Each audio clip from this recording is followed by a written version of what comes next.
Pag isa lang babae mo, mas mahirap pa nga sa tingin ko eh. Mas mahirap ang isang babae sa totoo lang. Kasi pag yung isang babaeng yun, alam niya na siya lang, hindi na siya takot ngayon. Kahit ano pwede niyang gawin, kahit ano pwede niyang sabihin sa'yo, pwede kanyang pagtripan. Pag nakakita nga ako ng mga ibang vloggers ng mga relationship, pinagtitripan sila ng babae nila, kasi hindi natatakot yung babae. Walang kakumpetensya yung babae. Hindi siya natatakot. Kaya para sa akin, mas mahirap pag isa lang yung babae mo. Dahil alam niya, lalo na pag pinangako mo sa kanya na ikaw lang baby girl, wala nang iba. Ako lang pala, okay, kahit ano pwede kong gawin. Meron ako isang kaibigan, tama ka eh. Sabi niya doon sa number 1 niya, ikaw ang kaisa-isang number 1 ko. Sa pangalawa, sabi niya, ikaw lang ang number 2 ko. Wala na iba. Maabot hanggang 5 eh. Pero 3 na lang ngayon, yung 2, iniwanan na siya kasi may mas bata eh. So, but I've never thought of it that way. But it makes sense. Disclaimer, hindi ako sinasabi na gagawin ko.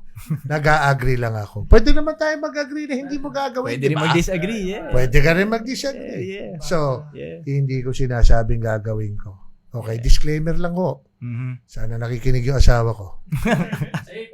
Safety. Ayan, sabi siya, iwas pusoy. Ayan. Ito mag-all in. May uulo na pares. Tapos pao ka sa gitna. Hindi ka di ba? Yes, sir. So, nakita ko nga yung mga picture nyo sa Thailand eh. Para hindi mo pwede yung pekein. Isipin mo, 3 kasama mo. Nagsabunutan yun, laki ng problema mo, di ba? Totoo. So, tama yung sinabi mo, you don't have to tame eh. Kasi they come into your life and they accept you. Yan ba, when did that type of mentality come into fruition? Good question.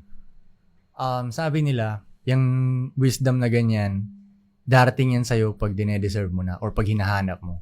Pag naghahanap ka ng wisdom, darating talaga, i-bless ka ng wisdom na gano'n. So, dumating lang din sa akin yun, hindi ko nakita ko, na-realize ko.